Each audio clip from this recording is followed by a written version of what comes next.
নমস্কার। কথায় কথায় কথামৃত অনুষ্ঠানের 419তম পর্বে আপনাদের স্বাগত। আপনারা এই অনুষ্ঠান দেখছেন প্রাণারাম বাংলা ইউটিউব চ্যানেলে, যেখানে সপ্তাহের প্রত্যেক দিন সম্প্রচারিত হয় এই কথায় কথায় কথামৃত অনুষ্ঠানটি। শুরুর সময় থাকে রাত্রি 9টা, আর কোষ্ঠীপাথর প্রাণারাম ইউটিউব চ্যানেলে প্রত্যেক সপ্তাহের শনিবার সম্প্রচারিত হয় শ্রী শ্রী মায়ের কথা। শুরুর সময় থাকে সন্ধে 6টা। শ্রী শ্রী রামকৃষ্ণ কথামৃততে আমরা গতকাল ছিলাম এবং আজকেও সানন্দে অবস্থান করব 13ই জুন 1885 প্রসঙ্গে, যেদিন শ্রীরামকৃষ্ণ দক্ষিণেশ্বরে তার নিজের ঘরটিতে অবস্থান করছিলেন এবং তাঁর শ্রীমুখ থেকে যথারীতি উচ্চারিত হচ্ছিল অপূর্ব অমৃতময় ধর্মবাক্য মর্মবাণী। আমরা গতকাল যতটা পর্যন্ত শুনেছিলাম তার পরের অংশে আজকে প্রবেশ করব শ্রী শ্রী রামকৃষ্ণ কথামৃততে, যার সূচনায় কথামৃতকার শ্রীযুক্ত মহেন্দ্রনাথ গুপ্ত বা শ্রীম বা মাস্টার মহাশয় উদ্ধৃত করেছেন, তব কথামৃতং তপ্ত জীবনং কবিভিরীড়িতং কল্মষাপহং শ্রবণমঙ্গলং শ্রীমদাততং ভুবি গৃণন্তি ये ভূরিদা জনাঃ।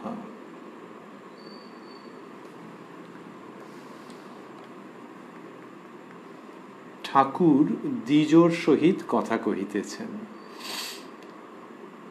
এটি কথামৃতকার লিখছেন। আমরা সেই সূত্রে আরেকবার স্মরণ করছি ওই দিনের সূচনার প্রসঙ্গ। মাস্টারমশাই লিখেছিলেন, আমরা শুনেছি, শ্রীরামকৃষ্ণ দক্ষিণেশ্বর কালী মন্দিরে সেই পূর্ব পরিচিত ঘরে বিশ্রাম করিতেছেন। আজ শনিবার 13ই জুন 1885, 32শে জ্যৈষ্ঠ 1292, জ্যৈষ্ঠ শুক্লা প্রতিপদ, জ্যৈষ্ঠ মাসের সংক্রান্তি। বেলা 3টা। ঠাকুর খাওয়া দাওয়ার পর ছোট খাটটিতে একটু বিশ্রাম করিতেছেন। এইসব কথা মাস্টারমশাই লিখেছিলেন এবং বলেছিলেন যে মাস্টার আসিয়া প্রণাম করিলেন। আরও যারা ছিলেন তাদের কারো পরিচয় দেওয়ার পর লিখেছিলেন যে মাস্টার আসিয়া প্রণাম করিলেন, সঙ্গে দ্বিজ ইত্যাদি। দ্বিজ হচ্ছেন শ্রীযুক্ত দ্বিজ সেন, মাস্টারমশাই অর্থাৎ কথামৃতকার শ্রীযুক্ত মহেন্দ্রনাথ গুপ্ত মহাশয়ের শ্যালক। ইনি ঠাকুরের প্রিয় পাত্র ছিলেন, কিন্তু মাস্টারমশাই, যিনি নিজের পরিচয়ই প্রায় কিছু দেনইনি, তিনি তো এদেরও স্বাভাবিকভাবে দেননি। আজকে যেখানে আমরা প্রবেশ করছি সেখানে দেখছি যে তিনি লিখছেন, ঠাকুর দ্বিজোর সহিত কথা কহিতেছেন। দ্বিজোর বয়স 15-16, বাপ দ্বিতীয় পক্ষে বিবাহ করিয়াছেন। দ্বিজ প্রায় মাস্টারের সঙ্গে আসেন। ঠাকুর তাহাকে স্নেহ করেন। দ্বিজ বলিতেছিলেন, বাবা তাকে দক্ষিণেশ্বরে আসিতে দেন না। শ্রীরামকৃষ্ণ দ্বিজোর প্রতি, তোর ভাইরাও আমাকে কি অবজ্ঞা করে? দ্বিজ চুপ করিয়া আছেন। ঠাকুর কিরকমভাবে বললেন সাবলীলভাবে যে আমাকে কি অবজ্ঞা করে। কোনো রাগ নেই, কোনো বিরূপতা নেই।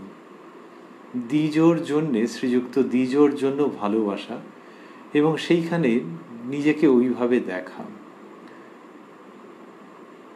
বললেন আমাকে কি অবজ্ঞা করে? দ্বিজ চুপ করিয়া আছেন, মাস্টারমশাই লিখছেন। তারপর মাস্টারমশাই এইটা লিখছেন, মাস্টার, সংসারের আর 2-4 ঠক্কর খেলে যাদের একটু আধটু যা অবজ্ঞা আছে চলে যাবে।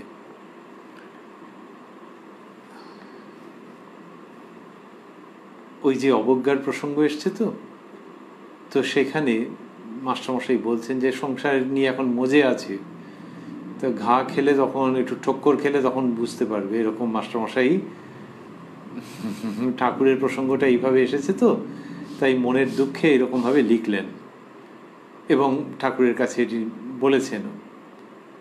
যখন বলছেন যে যাদের একটু আধটু যে অবজ্ঞা আছে চলে যাবে সংসারে আর 2-4 ঠক্কর খেলে, তখন ঠাকুর বলছেন, মাস্টারমশাই লিখছেন, শ্রীরামকৃষ্ণ বিমাতা আছে, ঘা তো খাচ্ছে, মানে দ্বিজোর পিতার কথা হচ্ছে। সকলে একটু চুপ করিয়া আছেন। শ্রীরামকৃষ্ণ মাস্টারের প্রতি, একে পূর্ণের সঙ্গে দেখা করিয়ে দিও না। একে মানে মাস্টারমশাই বন্ধনীর মধ্যে লিখেছেন দ্বিজকে।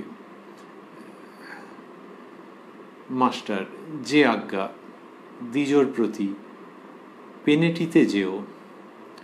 পূর্ণ অর্থাৎ শ্রীযুক্ত পূর্ণচন্দ্র ঘোষ শ্রীরামকৃষ্ণ বলতেন ঈশ্বরকোটি। সংসারী ভক্তদের মধ্যে একেই শ্রীরামকৃষ্ণ ঈশ্বরকোটি বলেছেন। খুবই কম বয়সে শ্রীরামকৃষ্ণের কাছে শুভাগমন, বাড়ির অনেক আপত্তি সত্ত্বেও, এবং শ্রীরামকৃষ্ণের ঈশ্বরীয় সত্তায় ওই অত কম বয়সে দৃঢ় প্রত্যয় শ্রীযুক্ত পূর্ণচন্দ্রের। তো মাস্টারমশাইকে শ্রীরামকৃষ্ণ এরকম বলছেন, এই যে কম বয়সী ভক্ত ছেলেরা, তাদের প্রতি ঠাকুর শ্রীরামকৃষ্ণের কি অপূর্ব স্নেহমাখা দৃষ্টি। সেই স্নেহ কি জন্য? তাদের আধ্যাত্মিক কল্যাণ মঙ্গলের জন্য, যাতে তাদের এই মানব জীবন সার্থক হয়, ঈশ্বর লাভ হয়, সেই উদ্দেশ্যে। দ্বিজোর সম্বন্ধে ওনার মনে হচ্ছে, শ্রীরামকৃষ্ণের মনে হচ্ছে, উনি ভাবছেন যে তার যে বাড়িতে অসুবিধে আছে ইত্যাদি, এই অবস্থায় পূর্ণের সঙ্গে আলাপ হলে ভালো হবে। তার মানে ইংলিশে যেটা বলা হয়, পূর্ণ যেন ভায়া মিডিয়া। এই ভায়া মিডিয়া হলে কি হচ্ছে, যে ওর সঙ্গে আলাপ হলেই ঠাকুরের কথা আসবে। তো দ্বিজোর মনের মধ্যে যে ঠাকুর সম্পর্কে ভাব, ঠাকুরের সম্পর্কে যে ভালোবাসা, শ্রদ্ধা, আকর্ষণ, সেটা পূর্ণের সঙ্গে মিশলে কিছুটা পরিপূর্ণ হবে। তা বাড়ির লোকও কিছু বলতে পারবে না। এই রকম একটা জায়গার থেকে শ্রীরামকৃষ্ণের এই ভাবনা। তো কেন তার কাছে আসার জন্য ওইটাই, আর কিচ্ছু প্রত্যাশা নেই, আর কিচ্ছু আকাঙ্ক্ষা নেই, কিন্তু এদের যাতে ভগবান লাভ হয়, ভগবত পথে অগ্রগতি হয়, সেই জন্য Sri Ramakrishna is living no stone unturned. এখানে মাস্টারমশাইকে বলছেন যে একে পূর্ণের সঙ্গে দেখা করিয়ে দিও না। মাস্টার, যে আজ্ঞা, দ্বিজোর প্রতি পেনেটিতে যেও। মানে শ্রীরামকৃষ্ণ পেনেটিতে যাবেন, এইরকম মাস্টারমশাই জানেন। পানিহাটির যে মহোৎসব, চিরার মহোৎসব বলে খ্যাত, আমরা আগে পেয়েছি সেই প্রসঙ্গ। তো সেখানে শ্রীরামকৃষ্ণ যে যাবেন, তো মাস্টারমশাই সেইটি দ্বিজোকে বলছেন, শ্রীযুক্ত দ্বিজোকে, যে পেনেটিতে যাওয়ার কথা বলছেন। শ্রীরামকৃষ্ণ, হ্যাঁ তাই সবাইকে বলছি, একে পাঠিয়ে দিও, ওকে পাঠিয়ে দিও। তাই সবাইকে বলছি, একে পাঠিয়ে দিও, ওকে পাঠিয়ে দিও। মাস্টারের প্রতি, তুমি যাবে না? মাস্টারমশাই লিখছেন, ঠাকুর পেনেটির মহোৎসবে যাইবেন, তাই ভক্তদের সেখানে যাবার কথা বলিতেছেন। মাস্টার, আজ্ঞা, ইচ্ছা আছে।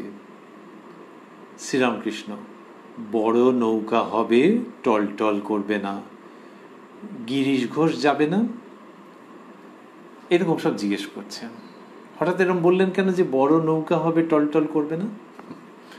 ছোট নৌকা হলে আমরা যেটাকে বলি টালমাটাল, তো সেরকম হবে। বড় নৌকো টলটল করবে না, তাই বা বলছেন কেন? এই মাস্টারমশাইয়ের নৌকো সম্পর্কে ভয় আছে। এর আগে আমরা পেয়েছি, কলকাতা থেকে আসবেন, অন্যরা আসছেন, তারা নৌকোয় আসছেন, মাস্টারমশাই বলছেন আচ্ছা তোমরা যাও, আমি যাচ্ছি বলে তিনি অন্য পথে আসছেন। এসে স্বাভাবিকভাবে দেখেছেন যে তারা আগে পৌঁছে গেছেন। তখন কথা উঠেছে যে মাস্টারমশাইয়ের নৌকোয় ভয় আছে। ঠাকুর সেটা মোটেও সমর্থন করেননি। পরে একটা ভয়ের প্রসঙ্গ আসাতে, মানে সংকোচের প্রসঙ্গে ঠাকুর বলেছিলেন, সে তোমার যেরকম নৌকোয় উঠতে ভয়। তিনি বলতেন তো, যে বলেছেন তিনি কতভাবে, যে লজ্জা, ঘৃণা, ভয় তিন থাকতে নয়, তো নৌকোয় উঠতে আবার ভয় কি, ওসব ছাড়ো, এই হচ্ছে তার ভাব। আজকে এই 13ই জুন 1885-তে দেখছি, এই হচ্ছে স্নেহের শতধারে বিকাশ। মাস্টারমশাইকে ওটি বলেছেন, নিশ্চয়ই মাস্টারমশাইও তার মতো করে নিজেকে, নিজের যে মানসিকতা, সেটাকে সংশোধন করে নেওয়ার চেষ্টা করেছেন। এখানে কিন্তু দেখছি ঠাকুর আবার ওকে আশ্বস্ত করছেন, বড় নৌকা হবে, টলটল করবে না। তার আগেই বললেন যে তুমি যাবে না। আমার মশাই বলছেন আজ্ঞা, ইচ্ছা আছে। তাহলে কি ও ভয় পাচ্ছে নৌকো টৌকো নিয়ে? সেই জন্য এরকম বললেন বলেই খুব বেশি মনে হয়। তারপর মাস্টারমশাই লিখছেন, ঠাকুর দ্বিজকে এক দৃষ্টে দেখিতেছেন। তার মানে এটা একটা স্নেহমাখা দৃষ্টি, বোঝাই যাচ্ছে। সেটি আরো পরিস্ফুট হচ্ছে পরবর্তী প্রসঙ্গে। মাস্টারমশাই লিখছেন, শ্রীরামকৃষ্ণ, আচ্ছা এত ছোকরা আছে, এই বা আসে কেন? তুমি বলো। অবশ্য আগেকার কিছু ছিল। মাস্টার, আজ্ঞা হাঁ। ওই যে দ্বিজ আসেন, সেইটি মাস্টারমশাইয়ের সঙ্গে শেয়ার করছেন শ্রীরামকৃষ্ণ, যে আচ্ছা এত ছোকরা আছে, এই বা আসে কেন? তাহলে যারা আসে, আসে কেন মানে কি? মানে হচ্ছে আরো আসুক, আরো আসুক, আসতে থাকুক, আশা যেন না থামায়। আর শোনো না, মনের কথা বলছি, এ আসে কেন বলো তো?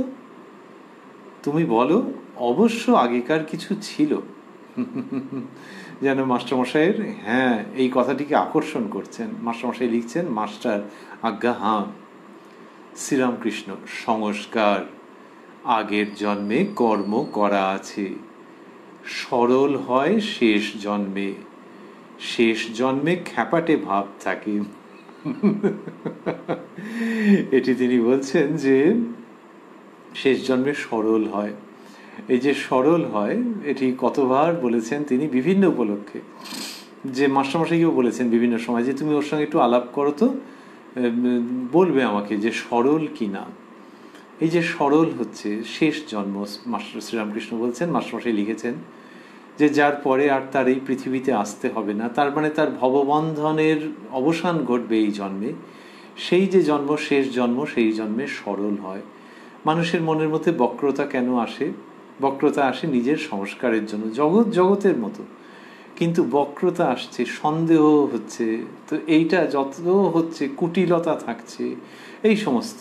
কিন্তু যখন ঈশ্বরের দিকে খুব এগিয়ে যায়, তখন ওইগুলো ট্রেনে করে গেলে যেরকম পাশ দিয়ে সাঁ সাঁ করে গাছ টাছ সব চলে যায়, লাইট পোস্ট বেরিয়ে যায় দ্রুত বেগে, সেই রকম ওই কুটিলতা জটিলতা সাঁ সাঁ করে পাশ দিয়ে চলে যেতে থাকে চিরকালের মতো। তো শ্রীরামকৃষ্ণ বলছেন যে ওই সরল হয়, এমনকি এটি বললেন যে শেষ জন্মে খ্যাপাটে ভাব থাকে। এই যে খ্যাপাটে ভাবের কথা বলছেন, এটি খুব অদ্ভুত। তিনি সব জানতেন লক্ষণ, সেই জন্য বলছেন। আর এমনিতেও ভাবতে গেলে যে ঈশ্বরের দিকে মন, তো তার মানে জগতের ব্যাপারে মন নেই, কোনো ঠিক ঠিকানা নেই। তুমি পুজোর সময় কিছু দিলেও খুশি, না দিলেও বলে না, আরে এই তো আচ্ছা খ্যাপা আছে, লোকে বলে অনেক সময়। তারপরে হচ্ছে যে কোনো বড় মানুষ তার মন রেখে কথা বলা, সেইটা সে করবে না। সরল, ঝগড়া করবে না। কিন্তু একটা বড় মাপের মানুষ, তিনি হয়তো অনেকজনের মাঝখানে একটা কথা বললেন যে কথাটা ঠিক নয়, যে অমুক জায়গায় তমুক ঘটেছে। এখন এরা দেখলো যে উনি বলেছেন, ওনার প্রতিবাদ করা, ওরে বাবারে, আর নানান রকম কখন কি দরকারে লাগে, কখন আবার বিরুদ্ধে চলে যায়, সব চুপ করে আছে। কেউ কেউ আবার বললো হ্যাঁ হ্যাঁ হ্যাঁ হ্যাঁ, পুরো ডাহা মিথ্যে হ্যাঁ হ্যাঁ করছে। একজন শুধু বললো যে না তা তো নয়। তিনি বললেন, তুমি কে হে? আমি বলছি, আমি শুনেছি। আর সেই ব্যক্তি হয়তো বলছে, না না আপনি কোথা থেকে বললেন, এটা কোথাও নয়, আমি তো নিজে গিয়ে দেখে এসেছি। বলে আরে তক্কাতক্কি, অন্যরা তখন তাকে থামাচ্ছে, এই তুই থাম, এরকম বলছিস কেন? এইটা যে সে করছে, পরে হয়তো এরা বলছে যে আচ্ছা খ্যাপা ছেলে আছে, ওর মুখের উপর কথা বলছে, তোর কি একটুখানি এই কাণ্ডজ্ঞান হলো না যে ওকে খচাতে নেই? তার মানে ওকে শ্রদ্ধা করে তা নয়, ওই ওই কারণটার জন্য অন্যরা চুপ করে আছে বা তেতো হাসি হাসছে, আর এ বলে দিয়েছে। তখন একে বলছে যে আচ্ছা খ্যাপাটে ছেলে আছে। তো এই তার ওই যে ব্যাপার স্যাপারগুলো, সেগুলো জাগতিক যে ছক, সেই ছকের মধ্যে থাকতে চায় না। তাতে কি হবে না হবে কিছু পরোয়া করে না। লোকে কেউ কেউ তাকে ওরকম খ্যাপাটে ভাববে। তা সেই খ্যাপাটে ভাবের কথা শ্রীরামকৃষ্ণ বলছেন, কিন্তু তিনি গভীর অর্থ তো জানেন। তিনি নিজে যে কালে বলছেন যে শেষ জন্মে এটা থাকে, শেষ জন্মে এই ভাবটা থাকে। শ্রীরামকৃষ্ণ যে বলছেন, এই বোঝাই যায় আমরা আমাদের সাধ্যমতো সেটিকে অনুসরণ করবার, আস্বাদন করবার, অ্যাপ্রিসিয়েট করবার চেষ্টা করছি। আর পাশাপাশি ভাবছি যে শেষ জন্মে কীরকম হয়, এটা কোথার থেকে পাচ্ছেন? শাস্ত্রে তো আমরা অন্তত কোথাও পাইনি যে এরকম খ্যাপাটে ভাব থাকে। এটা পরমহংসের লক্ষণ, সেটা আলাদা, কিন্তু তার সঙ্গে এই শব্দটা তো মেলে নাকি? শ্রীরামকৃষ্ণ যে বলছেন, তাহলে তিনি কোথা থেকে পেলেন? কারো মুখে শুনেছেন? কেন অন্যের মুখে শুনবেন? শাস্ত্রের কথা হয়তো তিনি সাধু সন্ন্যাসী অনেকের কাছে আগের দিনে শুনেছেন কামারপুকুরে থাকতে, দক্ষিণেশ্বরে, কিন্তু এই শব্দটা ব্যবহার করছেন, এটা শ্রীরামকৃষ্ণের নিজস্ব বলে মনে হয়। এটা কে বলতে পারেন? যিনি কিনা ওই ব্যাপারটা পুরোপুরি জানেন তিনিই বলতে পারেন, যিনি ওই পাড়ার লোক, ওই নগরের লোক। প্রেমিক মহারাজের গানে আছে, যাই চলো সেই নগরে, যথায় দিবা নিশি পূর্ণ শশী আনন্দে বিরাজ করে, যাই চলো সেই নগরে। সেই নগরের লোক তো কথা বলছেন, সেই জন্য তিনি সব জানেন। এবং এখানে বললেন শেষ জন্মে খ্যাপাটে ভাব থাকে।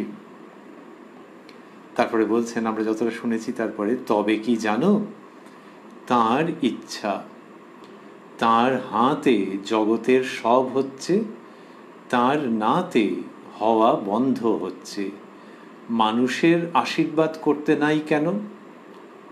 মানুষের ইচ্ছায় কিছু হয় না, তাঁরই ইচ্ছাতে হয় যায়। তো ওই যে বললেন যে শেষ জন্মে খ্যাপাটে ভাব হয়, সরল হয় শেষ জন্মে, এইসবগুলো বলছেন, বলে এটা বোঝাচ্ছেন যে এই সরল হওয়া ইত্যাদি এগুলো ব্যক্তিগত প্রচেষ্টায় যে হয় তা নয়, এটা হয়ে যায়। মানুষের প্রথম ভাবে যে নিজের মতো করে এই সব করতে হবে, জগৎ জীবন সম্পর্কে দৃষ্টি স্বচ্ছ করতে হবে, নানান রকমের বিশ্লেষণ করতে হবে, করে ওই অবস্থায় উত্তীর্ণ হতে হবে, কিন্তু সেটা যেমন প্রয়োজন, তারপর যখন বস্তু লাভের দিকে যায় তখন বোঝে যে ওইগুলো তিনিই মনের মধ্যে ওই ভাবগুলো এনে দিয়েছিলেন, সেই জন্য অবস্থা লাভ হয়েছে। শ্রীরামকৃষ্ণ বলছেন, তবে কি জানো, তাঁর ইচ্ছা। প্রসঙ্গটা সম্পূর্ণ হচ্ছে, তিনি সেইভাবে শেখাচ্ছেন। দি এন্টায়ারিটি অফ দ্য ইস্যু, শ্রীরামকৃষ্ণের উক্তির মধ্যে এটা অসাধারণভাবে আসে, কিন্তু গল্পের মতো করে আসে, কথায় কথায় আসে। তবে কি জানো, তাঁর ইচ্ছা, তাঁর হাতে জগতের সব হচ্ছে, তাঁর নাতে হওয়া বন্ধ হচ্ছে। মানুষের আশীর্বাদ করতে নাই কেন? মানুষের ইচ্ছায় কিছু হয় না, তাঁরই ইচ্ছাতে হয় যায়। এইবার বলে শ্রীরামকৃষ্ণ বলছেন, ওই যে শ্রীযুক্ত দ্বিজোর সম্বন্ধে বলেছেন যে আচ্ছা এত ছোকরা আছে, এই বা আসে কেন, ওইটিরই অনুষঙ্গে যেন বলছেন যে কত রকমের সব ছেলেপিলেদের অবস্থা, সেই রকম ভাবে বলছেন। মাস্টারমশাই লিখছেন ঠাকুরের কথা, যতটা শুনেছি আমরা। তারপরে, সেদিন কাপ্তেনের ওখানে গেলাম। কাপ্তেন মানে নেপালের রাজ প্রতিনিধি শ্রীযুক্ত বিশ্বনাথ উপাধ্যায় মহাশয়ের কথা বলছেন। রাস্তা দিয়ে ছোকরারা যাচ্ছে দেখলাম, তারা এক রকমের। একটা ছোকরাকে দেখলাম, 19-20 বছর বয়স, বাঁকা শীতে কাটা, শীষ দিতে দিতে যাচ্ছে। কেউ যাচ্ছে বলতে বলতে, নগেন্দ্র, ক্ষীরোদ। তারপরে এগুলো সব কি চটুল। কেউ দেখি ঘোর তম, বাঁশি বাজাচ্ছে, তাতেই একটু অহংকার হয়েছে। এইরকম সব শ্রীরামকৃষ্ণ বলছেন যে ছেলেদের এই লক্ষণ। বলছেন যে রাস্তা দিয়ে ছোকরারা যাচ্ছে দেখলাম, তারপরে তিনি দেখে মিটিমিটি হেসেছেন মনে হয়, আর একটু অস্বস্তিও বোধ করেছেন যে এটা কি করছে। একটা ছোকরাকে দেখলাম 19-20 বছর বয়স, বাঁকা শীতে কাটা, শীষ দিতে দিতে যাচ্ছে। এগুলো সব আধুনিক কালেও পাওয়া যাবে, সমতুল অবস্থা। বাঁকা শীতে কাটে কিনা জানা নাই আমাদের, কিন্তু চুলের নানান রকম ফেট থাকে, আবার চুল কোথাও আছে কোথাও নেই, সেই সব মিলিয়ে মিশিয়ে একটা সাংঘাতিক অবস্থা। আবার শীষ দিতে দিতে যাচ্ছে, শীষ দিতে এখন যায়, তারপরে বাইকে করে সাঁ করে বেরিয়ে গেল। তাহলে বাঁকা শীতে আর শীষ দিতে দিতে তার মতো আধুনিক কালে। কেউ যাচ্ছে বলতে বলতে, নগেন্দ্র, ক্ষীরোদ, আচ্ছা এই নামগুলো তো ভালো, তখনকার দিনে ওরকমই নাম হতো তো। কিন্তু শ্রীরামকৃষ্ণ যেটা বলছেন সেটা হচ্ছে যে যেভাবে ডাকছে এবারে সেই ইয়ার দোস্তের সঙ্গে, সেটা সেকালে যে গাম্ভীর্য বজায় রাখা হতো সেইটার তুলনায় অড লাগছে, যে রাস্তার মধ্যে দিয়ে ওরকমভাবে ডাকতে যাচ্ছে কেন, এবং সামনে গুরুজন রয়েছেন সেখান থেকে ওরকমভাবে ডাকছে, বোঝাই যাচ্ছে যে ইয়ারবাজ ছেলে। ওইরকম করতে করতে যাচ্ছে। এখনকার দিনে ওইরকম নাম ধরে ডাকবে না, কিন্তু হয়তো বলছে আয় বস কেমন আছো, সেখানে একটা বয়স্ক মানুষ রয়েছে বলে দিল। কেউ দেখি ঘোর তম বাঁশি বাজাচ্ছে, তখনকার দিনে ওইটাই আর কি, বাঁশি বাজাচ্ছে। এখনকার দিনে হয়তো একটু গিটারে টিং টিং করে যাচ্ছে। এমন যেন আন্তর্জাতিক পুরস্কার পাওয়ার উপযুক্ত একটি সঙ্গীত এক্ষুনি উৎপন্ন হতে আর চলেছে। তো বলছেন কেউ দেখি ঘোর তম বাঁশি বাজাচ্ছে। এখন গিটার বাজালেই খারাপ তা নয়, কিন্তু কত ক্ষেত্রে দেখা যায় যে ওরে বাবা এ এমন মুখ চোখের ভঙ্গি করছে, মনে হচ্ছে যে সাংঘাতিক ব্যাপার। তো বললেন কেউ দেখি ঘোর তম বাঁশি বাজাচ্ছে, তাতেই একটু অহংকার হয়েছে। শ্রীরামকৃষ্ণ এত গভীরে পর্যবেক্ষণ করছেন যে বাঁশি বাজাচ্ছে কিন্তু মুখ চোখের ভাব দেখো, অহংকার হয়েছে বোঝা যাচ্ছে। দ্বিজোর প্রতি যার জ্ঞান হয়েছে তার নিন্দার ভয় কি, তার কূটস্থ বুদ্ধি কামারের নেয়াই, তার উপর কত হাতুড়ির ঘা পড়েছে, কিছুতেই কিছু হয় না। কিরকম মজা করতে করতে হালকা হালকা প্রসঙ্গ বলতে বলতে অতি দ্রুত নিয়ে আসছেন গভীর আধ্যাত্মিক শক্তি, আত্মবিশ্বাস ও শুদ্ধ প্রত্যয়ের প্রসঙ্গে। বলছেন যার জ্ঞান হয়েছে তার নিন্দার ভয় কি। ওই যে শ্রীযুক্ত দ্বিজ, তার বাড়ির থেকে অনেক আপত্তি আছে, অন্যরাও নানান রকম বলতে পারে, তো তার নিন্দার ভয় কি, তার কূটস্থ বুদ্ধি। কূটস্থ মানে এমনিতে শাস্ত্রীয় দিক থেকে দেখতে গেলে ব্রহ্মলীন বুদ্ধি, যে বাইরের জগৎ কি করবেটা কি। আর শ্রীরামকৃষ্ণ বলছেন সমান্তরাল উদাহরণ দিয়ে কামারের ন্যায়, মানে ওই যে অ্যানভিল যেটার উপরে রেখে পেটানো হয় কোনো একটা ওয়ার্ক পিসকে, তার কূটস্থ বুদ্ধি কামারের ন্যায়, তার উপর কত হাতুড়ির ঘা পড়ছে, তার উপর কত হাতুড়ির ঘা পড়েছে, কিছুতেই কিছু হয় না। তাহলে ওই যে ন্যায় অ্যানভিল, সে দেখো নানান রকম তার উপরে কি জোর দমাদ্দম মারছে, তার কিছু হচ্ছে না। সেই রকম যার কূটস্থ বুদ্ধি, তাকে নিন্দে মন্দ করলে কিচ্ছু যায় আসে না। এই শিক্ষা তিনি দিচ্ছেন কম বয়সী ছেলেকে, দ্বিজ। ওই সময়ে শ্রীযুক্ত দ্বিজোর বয়স কত আমরা বলতে পারবো না, অনুমানে মনে হয় 20, 22, 23 এরকম কিছু হবে। শ্রীরামকৃষ্ণের বয়স 49। তিনি শ্রীযুক্ত দ্বিজোর প্রায় দ্বিগুণ বয়সী বা তার থেকে বেশি বয়সী। তিনি তো উপদেশ দিতেই পারেন, কিন্তু এখানে উপদেশ যে দিচ্ছেন সেটা বন্ধুর মতো। ত্বমেব পিতা চ মাতা ত্বমেব, ত্বমেব সখা চ দ্রবিণং ত্বমেব। তুমি পিতা মাতা সখা এই সমস্ত।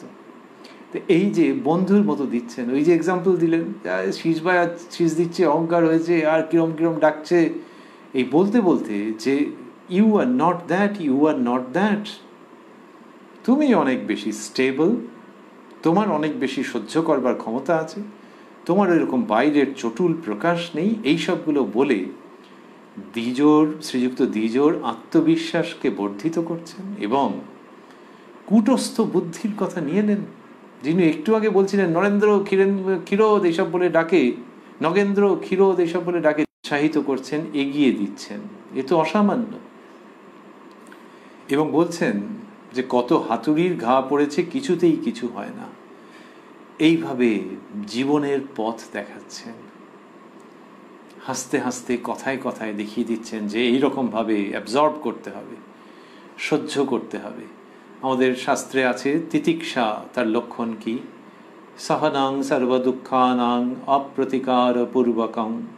শ্রীরামকৃষ্ণ বলছেন কামারের ন্যায়, তার উপরে কত হাতুড়ির ঘা পড়েছে, কিছুতেই কিছু হয় না। বিউটিফুল। এই যে জায়গা নিয়ে আসছেন, আমরা একটুখানি হালের ভঙ্গি ব্যবহার করলাম, কিন্তু দেখছি যে কমিউনিকেশন। দ্বিজকে কি সংস্কৃত বললে দ্বিজর সুবিধা হবে? সে তো বলবার মানুষ মাস্টারমশাই রয়েছেন, তার নিকটাত্মীয়, কত দর্শন পড়েছেন, আর দ্বিজকে নিশ্চয়ই কত কি বলেছেন। কিন্তু এখানে শ্রীরামকৃষ্ণ যা বলছেন, এর মধ্য দিয়ে সত্যিকারের জীবন দর্শনের সূচনা হয়, চোখ পরিষ্কার হয়ে যায়। তারপরে বলছেন, আমি বাপকে দেখলাম রাস্তা দিয়ে যাচ্ছি। এই বাপ মানে কার বাবার কথা বলছেন, কার পিতার কথা বলছেন বোঝা যাচ্ছে না। মাস্টারমশাই লিখছেন আমি, তারপরে লিখেছেন বন্ধনীর মধ্যে অমুকের, সেটি আর নামটি দেননি মাস্টারমশাই। এই যে নাম দেননি এটির কারণ আছে, যে যখন কথামৃত প্রকাশিত হচ্ছে তখন তো অনেকেই জীবিত রয়েছেন ঠাকুরের সময়কার, সেই জন্য কেউ কেউ হয়তো চান যে তার প্রসঙ্গ যেটা হয়েছে সেটা আর কেন ছেপে বেরোবে। তো মাস্টারমশাই তো সেগুলো জানেন, সেই জন্য দেননি। তো শ্রীরামকৃষ্ণ বলছেন আমি বাপকে দেখলাম, ও মানে অমুকের বাপকে দেখলাম রাস্তা দিয়ে যাচ্ছে। তিনি ওইভাবেই বলেছেন, নামটি বলেছেন, মাস্টারমশাই শুধু নামের জায়গায় ওটি ড্রপ করে দিয়ে অমুকের লিখেছেন, আমি অমুকের বাপকে দেখলাম রাস্তা দিয়ে যাচ্ছে। মাস্টার, লোকটি বেশ সরল শ্রীরামকৃষ্ণ, কিন্তু চোখ রাঙা। ওই যে সরল কিনা মাস্টারমশাই যে ভাবছেন, শ্রীরামকৃষ্ণ অনেক লক্ষণ দেখতেন, সেইখান থেকে এটি বললেন। তারপরে মাস্টারমশাই লিখছেন, ঠাকুর কাপ্তেনের বাড়ি গিয়াছিলেন, ঠাকুর কাপ্তেনের বাড়ি গিয়াছিলেন সেই গল্প করিতেছেন।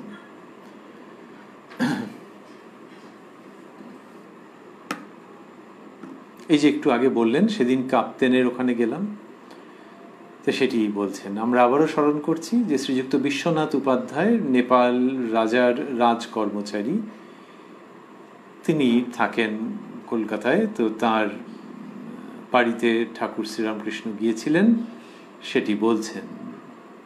বেলুর অঞ্চলে ঠাকুর কাপ্তেনের বাড়ি গিয়াছিলেন সেই গল্প করিতেছেন। যেসব ছেলেরা ঠাকুরের কাছে আসে কাপ্তেন তাহাদের নিন্দা করিয়াছিলেন, হাজরা মহাশয়ের কাছে বোধ হয় তাহাদের নিন্দা শুনিয়াছিলেন।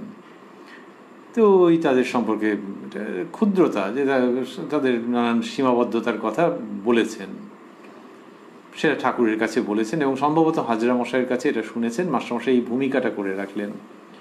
তারপর লিখছেন, শ্রীরামকৃষ্ণ, কাপ্তেনের সঙ্গে কথা হচ্ছিল। আমি বললাম পুরুষ আর প্রকৃতি ছাড়া কিছুই নাই। নারদ বলেছিলেন, হে রাম, যত পুরুষ দেখতে পাও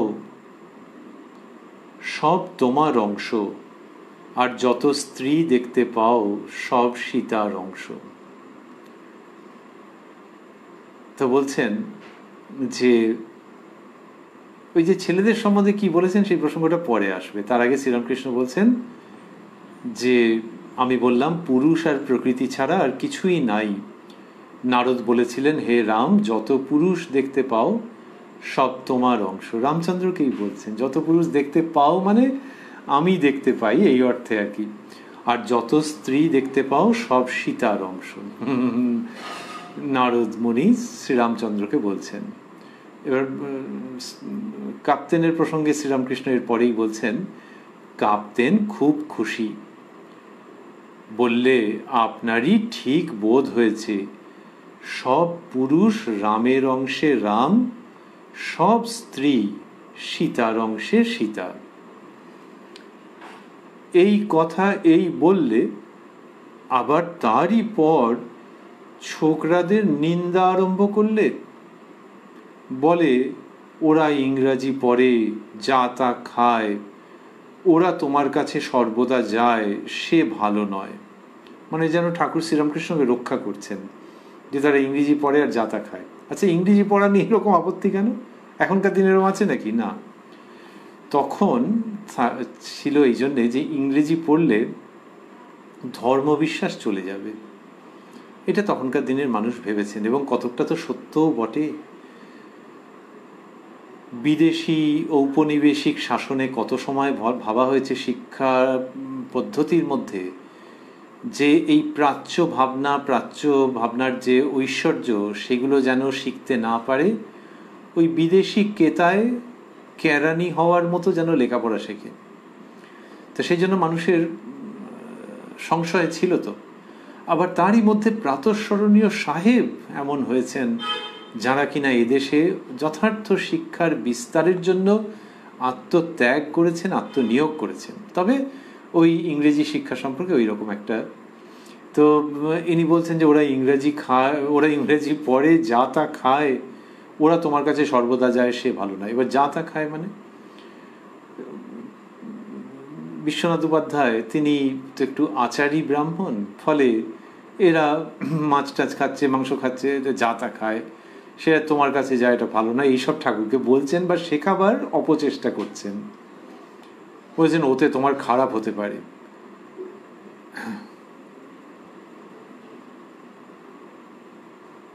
এইবারে ওই কাপ্তেনের কথা চলছে, হাজরা যা একটি লোক, খুব লোক, ওদের অত যেতে দেবেন না।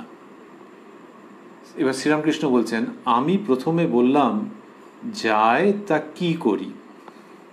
ওর যেরকম এমনিতে মৃদু ভঙ্গি তো, কিন্তু মনে হয় তারপরে কাপ্তেন আরও ইনসিস্ট করছিলেন যে না না ঠিক নয়। এইবার শ্রীরামকৃষ্ণ দেখেছেন যে না, একটুখানি আউটস্টেপ করতে হবে, একটু না বললে একে থামানোও যাবে না, বোঝানোও যাবে না। বলছেন শ্রীরামকৃষ্ণ, আমরা যতটা শুনেছি তারপরে রয়েছে, তারপর প্যান থেঁতলে দিলাম। প্যান মানে মাস্টারমশাই বন্ধনীর মধ্যে দিয়েছেন প্রাণ। তারপর প্যান থেঁতলে দিলাম। ওর মেয়ে হাসতে লাগলো। মানে শ্রীরামকৃষ্ণ অল আউট বলেছেন, বল একদম মাঠের বাইরে করে দিয়েছেন, যে খুব আমাকে শেখাচ্ছ না, এমন সপাটে মারবো না, তুমি জাস্ট হাঁ করে তাকিয়ে দেখবে বল মাঠের বাইরে। আর মেয়ে যেন হাততালি দিচ্ছে, যে বাবাকে আচ্ছা শিক্ষা দিয়েছেন তিনি। ওর মেয়ে হাসতে লাগলো। বললাম, যে লোকের বিষয় বুদ্ধি আছে সে লোক থেকে ঈশ্বর অনেক দূর। বিষয় বুদ্ধি যদি না থাকে সে ব্যক্তির তিনি হাতের ভিতর, অতি নিকটে। এইটা হচ্ছে বাউন্ডারির বাইরে বের করে দেওয়া, প্যান থেঁতলে দেওয়া। কারণ ওই যে লোকের বিষয় বুদ্ধি আছে সে লোক থেকে ঈশ্বর অনেক দূর। তুমি সংসার করছো, তোমার উপার্জনের চিন্তা আছে, তুমি নেপালের রাজার রিপ্রেজেন্টেটিভ রূপে পয়সা কামাচ্ছ, আর তুমি ওই ছেলেদের দোষ টোষ দেখছো। আচ্ছা, এটা একটু বাড়াবাড়ি হয়ে যাচ্ছে না? তারপরে শ্রীরামকৃষ্ণ বলছেন, আর পাশাপাশি বলেছেন, বিষয় বুদ্ধি যদি না থাকে সে ব্যক্তির তিনি হাতের ভিতর, অতি নিকটে। তার মানে ওরা ইংরেজি পড়ে, আচ্ছা, যা তা খায়, কিন্তু বিষয় বুদ্ধি আছে কি না এটা বোঝবার চেষ্টা করেছো, না তোমার বোঝবার ক্ষমতা আছে? শ্রীযুক্ত কাপ্তেনকে শ্রীরামকৃষ্ণ খুব ভালোবেসেছেন, কিন্তু যখন এইরকম সেন্সিটিভ জায়গায় ঠাকুরকে একটুখানি বিরক্ত করছেন তখন অন্যরকম। তারপরে বলছেন শ্রীরামকৃষ্ণ, কাপ্তেন রাখালের কথায় বলে যে ও সকলের বাড়িতে খায়। রাখাল উত্তরকালে স্বামী ব্রহ্মানন্দজি, শ্রীরামকৃষ্ণের মানস পুত্র, তাঁর সম্বন্ধে বলছেন। বুঝি হাজরার কাছে শুনেছে। তখন বললাম, লোকে হাজার জপ তপ করুক। এই যে লোকে, এখনকার দিনে বলা হয় বন্ধনীর মধ্যে পড়ুন কাপ্তেন। তখন বললাম, লোকে হাজার জপ তপ করুক, যদি বিষয় বুদ্ধি থাকে তাহলে কিছুই হবে না। আর শূকর মাংস খেয়ে যদি ঈশ্বরে মন থাকে সে ব্যক্তি ধন্য, তার ক্রমে ঈশ্বর লাভ হবেই। হাজরা এত তপ জপ করে, কিন্তু ওর মধ্যে দালালি করবে এই চেষ্টায় থাকে। এই শ্রীযুক্ত বিশ্বনাথ এবং হাজরা মশাই দুজনকে জড়িয়ে নিয়ে বললেন। এর আগে বিশ্বনাথকে বলেছেন, আর এখানে মানে পরোক্ষে বলেছেন, আর এখানে হাজরাকে বলছেন। বিশ্বনাথের বলছেন প্যান থেঁতলে দিলাম, আর এখানে হাজরা মশাইয়ের কথাও এসছে।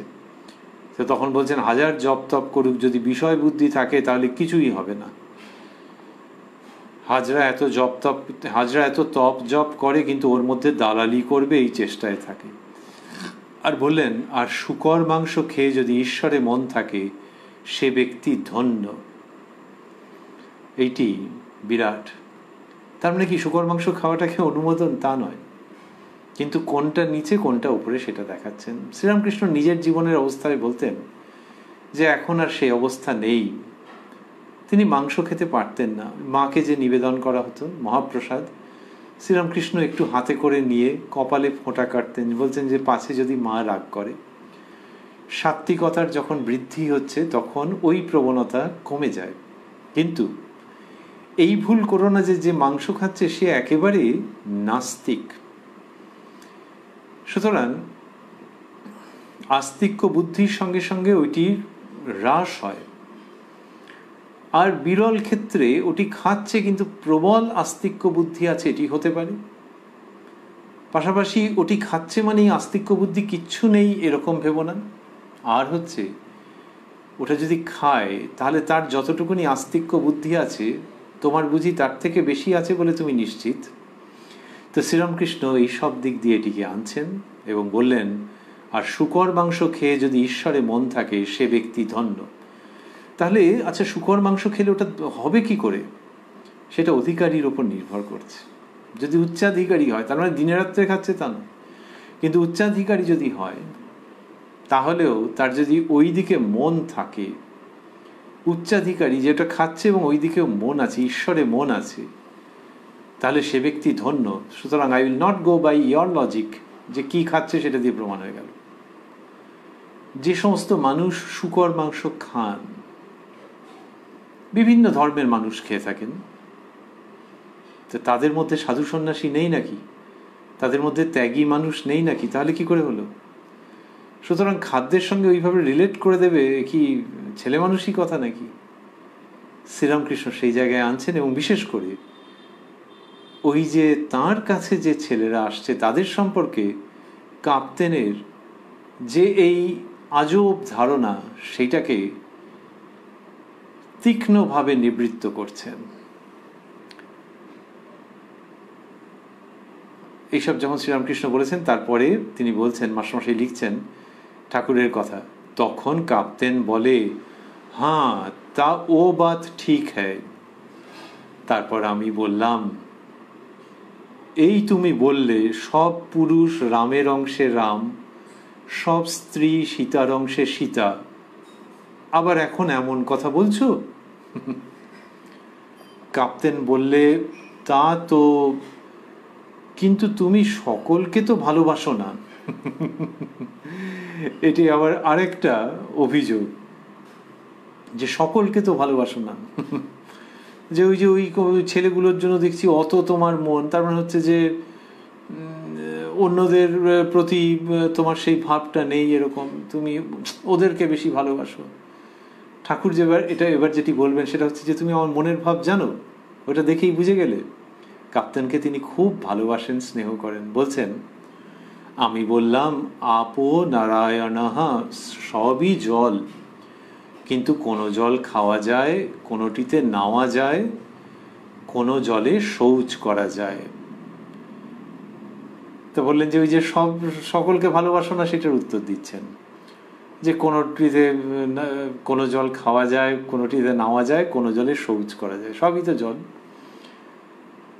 এইবারে বলছেন তিনি, এই যে তোমার মাগ মেয়ে বসে আছে, আমি দেখছি সাক্ষাৎ আনন্দময়ী।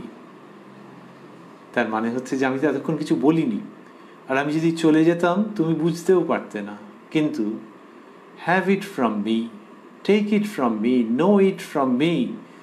এই যে তোমার বউ মেয়ে বসে আছে, মাগ মেয়ে বসে আছে, কিরকম দেখছি জানো? এই যে তোমার মাগ মেয়ে বসে আছে, আমি দেখছি সাক্ষাৎ আনন্দময়ী। শ্রীরামকৃষ্ণ বলতেন যে ডাইলিউট হয়ে যাওয়া, তার মানে মনের মধ্যে যে দৃঢ় এবং কিরকম রিজিড অনমনীয় ভাবগুলো রয়েছে সেগুলো আস্তে আস্তে ঠিকঠাক হয়ে যাওয়া, ঈশ্বরীয় ভাবের নমনীয়তা উদারতা আসা, তিনি মজা করে বলতেন ডাইলিউট হয়ে যাওয়া। এখানে সঙ্গে সঙ্গে শ্রীযুক্ত কাপ্তেন ঠাকুরের ভাষায় ডাইলিউট হয়ে গেছেন। ঠাকুর শ্রীরামকৃষ্ণ বলছেন, কাপ্তেন তখন বলতে লাগলো, তাহলে ওই যে কি হলো, এই যে তোমার মাগ মেয়ে বসে আছে, আমি দেখছি সাক্ষাৎ আনন্দময়ী। কাপ্তেন তখন বলতে লাগলো, হ্যাঁ হ্যাঁ ও ঠিক হ্যায়। তখন আবার আমার পায়ে ধরতে যায়। কাপ্তেনের মধ্যে গুণ ছিল, কিন্তু মাঝে মাঝে একটু বুদ্ধি বিভ্রান্ত করছে। কাপ্তেনের গুণের কথা ঠাকুর বলছেন এইবারেতে। মাস্টারমশাই লিখছেন, এই বলিয়া ঠাকুর হাসিতে লাগিলেন। এইবার ঠাকুর কাপ্তেনের কত গুণ তাহা বলিতেছেন। শ্রীরামকৃষ্ণ: কাপ্তেনের অনেক গুণ, রোজ নিত্যকর্ম, নিজে ঠাকুর পূজা,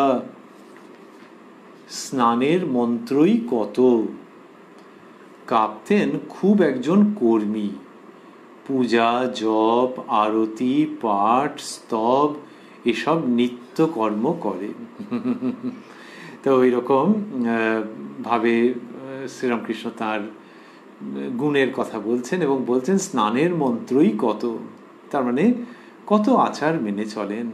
এই আচারের আধিক্য সেরকমভাবে বলছেন না, আচার মেনে চলেন মানে তার মনের মধ্যে একটা শুদ্ধতা আছে এবং যেন অধিকতর শুদ্ধতার অনুশীলন আছে, সেইখান থেকে বলছেন।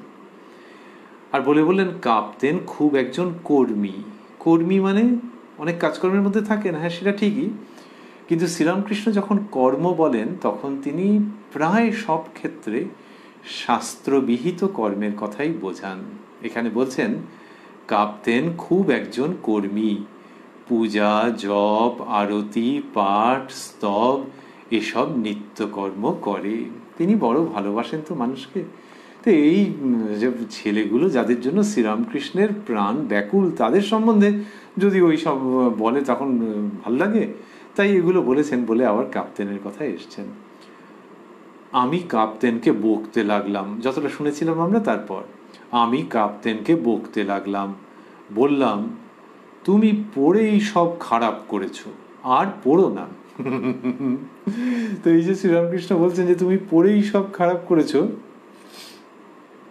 এটি কি জন্য বলছেন? যে ওই যে শাস্ত্র অনেক পড়েছো, ওই কাপ্তেন যে অর্থে পড়া বলেন সেটা নয়। শ্রীরামকৃষ্ণ বলছেন ওই শাস্ত্র অনেক পড়েছো, এইটা তার বক্তব্য। তাহলে শাস্ত্র পড়ে খারাপ কি হলো? এইটা খারাপ মানে, আর শ্রীযুক্ত কাপ্তেন বা বিশ্বনাথ উপাধ্যায় তিনি তো ইংরেজি পড়েননি, তাহলে এই পড়াটার মানে কি? ওই শাস্ত্র অনেক পড়ে এটা করেছে, মাচার মধ্যে গজ গজ গজ গজ করছে।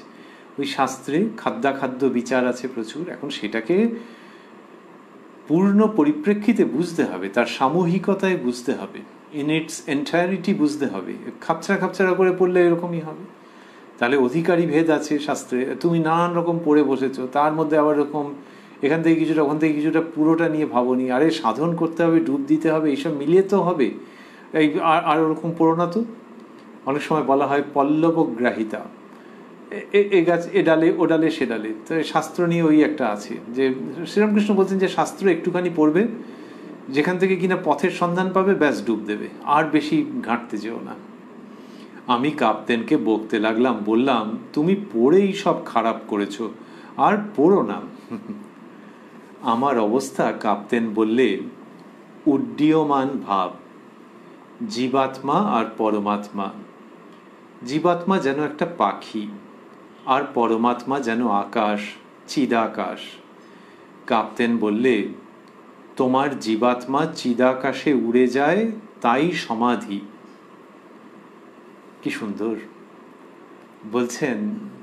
যে বলে প্রসঙ্গটি চলছিল, আমরা একটু প্রথম দিক থেকে স্মরণ করছি একটি কারণে। শ্রীযুক্ত কাপ্তেন বলেছেন যে শ্রীরামকৃষ্ণ বলছেন আমার অবস্থা কাপ্তেন বললে উড্ডীয়মান ভাব, উঠছে, কে উঠছে? বলছেন জীবাত্মা আর পরমাত্মা, জীবাত্মা যেন একটা পাখি আর পরমাত্মা যেন আকাশ, চিদাকাশ। কাপ্তেন বললে তোমার জীবাত্মা চিদাকাশে উড়ে যায়, তাই সমাধি। শ্রীরামকৃষ্ণের সম্পর্কে অপূর্ব অনুভূতি, অ্যাপ্রিসিয়েশন, এটি শ্রীযুক্ত বিশ্বনাথ বলছেন শ্রীরামকৃষ্ণকে। সেটি জানতে পেরে আমরা ধন্য এবং শ্রীযুক্ত বিশ্বনাথ উপাধ্যায় মহাশয়কে আমাদের প্রণাম। এইবার তিনি না ওই ঠাকুরকে ওই মাঝে মাঝে দেখতে ভুল হচ্ছে, যখন বুঝছেন তখন এরকম কথা বলছেন। তো এইবারে একটা মনোকষ্টের কথা বলেছেন, যেটা শ্রীরামকৃষ্ণ হাসতে হাসতে বলেছেন। তার মানে এটার মধ্যে একটু সাবস্টেন্স রয়েছে বলে মনে হয়, একটু বস্তু রয়েছে বলে মনে হয়। আগেরটা যেরকম ওই যে ছেলেদের সমালোচনা করেছেন, এটা ঠিক নয়, আনফাউন্ডেড। কিন্তু এখন যেটা বলেছেন এর মধ্যে একটু বস্তু আছে, শ্রীরামকৃষ্ণ সহাস্যে সেটি বলছেন। মাস্টারমশাই লিখছেন সহাস্যে, তাহলে আগে আমরা যদি বাক্যের শুরু থেকে পড়ি, কাপ্তেন বললে তোমার জীবাত্মা চিদাকাশে উড়ে যায়, তাই সমাধি। সহাস্যে, কাপ্তেন বাঙালিদের নিন্দা করলে, বললে বাঙালিরা নির্বোধ, কাছে মানিক রয়েছে চিনলে না। পুনরায় শ্রীযুক্ত কাপ্তেন বা বিশ্বনাথ উপাধ্যায় মহাশয়কে আমাদের প্রণাম। শ্রীরামকৃষ্ণ এটা বিনা মন্তব্যে, যেন একটু চিলতে হাসি সহ, একটু প্রসন্ন হাস্য মুখে শুধু উপস্থাপন করলেন যে কাপ্তেন কি বলেছেন। বলছেন যে সহাস্যে, যে কাপ্তেন বাঙালিদের নিন্দা করলে, বললে বাঙালিরা নির্বোধ। একজন বিশ্বাসযুক্ত, বিশ্বাসবান নেপালি মানুষ তো, সদাচারী, তিনি বাঙালিদের নিন্দে করেছেন এবং এটি আনফাউন্ডেড নয়। শ্রীরামকৃষ্ণ হাসি মুখে এটি বললেন, বললে বাঙালিরা নির্বোধ, কাছে মানিক রয়েছে চিনলে না, কাছে মানিক রয়েছে চিনলে না। এই বলে শ্রীরামকৃষ্ণ শ্রীযুক্ত কাপ্তেনের বাবার প্রসঙ্গে চলে যাচ্ছেন, যে তিনি যুদ্ধক্ষেত্রে কি করতেন ইত্যাদি। সেগুলি শ্রীরামকৃষ্ণের কৃপা সাপেক্ষে আমরা শুনব আগামীকাল এই কথায় কথায় কথামৃত অনুষ্ঠানে, প্রাণারাম বাংলা ইউটিউব চ্যানেলে, যেখানে সপ্তাহের 7 দিনই সম্প্রচারিত হয়। এই অনুষ্ঠানটি শুরুর সময় থাকে রাত্রি 9টা, আর কোষ্ঠীপাথর প্রাণারাম ইউটিউব চ্যানেলে প্রত্যেক সপ্তাহের শনিবার সম্প্রচারিত হয়। শ্রী শ্রী মায়ের কথা শুরুর সময় থাকে সন্ধে 6টা। আমরা রয়েছি উদ্বোধন কার্যালয়ের প্রকাশিত শ্রী শ্রী রামকৃষ্ণ কথামৃতের 842 পৃষ্ঠায়, রয়েছি দক্ষিণেশ্বরে 13ই জুন 1885-তে শ্রীরামকৃষ্ণের পূত সান্নিধ্যে। মহাত্মা কেশবচন্দ্র সেন তিনি শ্রীরামকৃষ্ণ সম্বন্ধে বলেছিলেন, দুজন গিয়েছিলেন তার কাছে, তারাও বড় মাপের পুরুষ। তাঁরা কেশবচন্দ্র সেনের কাছে গিয়ে জানতে চেয়েছিলেন যে শ্রীরামকৃষ্ণ কেমন, কেশববাবুর কীরকম মনে হয়। তাতে কেশববাবু বলেছিলেন যে এক্ষণে এর মতো বড় মানুষ আর কেউ নাই, আর বলেছিলেন একে খুব যত্নে রক্ষা করতে হয় গ্লাস কেসের ভিতর। এইবার এইটি কেশববাবু বলেছিলেন, গ্লাস কেসের ভেতর মানে ওই আঙুর টাঙুর গ্লাস কেসের মধ্যে রাখা হয়। বড় বড় বাজারে সব একটু কস্টলি জিনিস যেখানে পাওয়া যায়, একটু যেখানে কিনা অ্যারিস্টোক্র্যাটিক আছে ব্যাপার স্যাপার, সেই সমস্ত জায়গায় গ্লাস কেস পাওয়া যায়। তার মধ্যে সফিস্টিকেটেড মার্কেট, সেখানে এরকম পাওয়া যায় যে মহার্ঘ জিনিস গ্লাস কেসের মধ্যে রাখা আছে। কেশববাবু বলছেন একে খুব সযত্নে রক্ষা করতে হয়, যেমন মূল্যবান জিনিস গ্লাস কেসে রাখতে হয়। তাহলে শ্রীরামকৃষ্ণকে সযত্নে রক্ষা করা মানেটা কি? দুরকম মানে হয়ে থাকতে পারে, কেশববাবু ভেবে থাকতে পারেন, আমাদের পক্ষে বলা মুশকিল, কিন্তু দুরকম সম্ভব।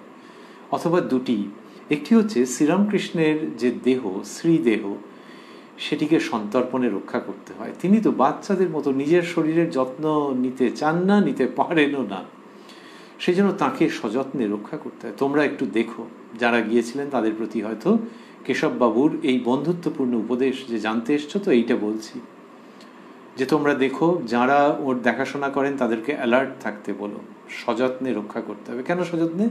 ওই জন্যই যে ইনি যতদিন স্বদেহে থাকেন ততদিন মানুষের অশেষ কল্যাণ মঙ্গল। স্থূল দেহে থাকারও তো একটা বিরাট মূল্য আছে, কিন্তু এই যে নিজের দেহ সম্পর্কে সচেতন নন, তাহলে দেহের ধর্ম তো দেহ পালন করে। So be careful.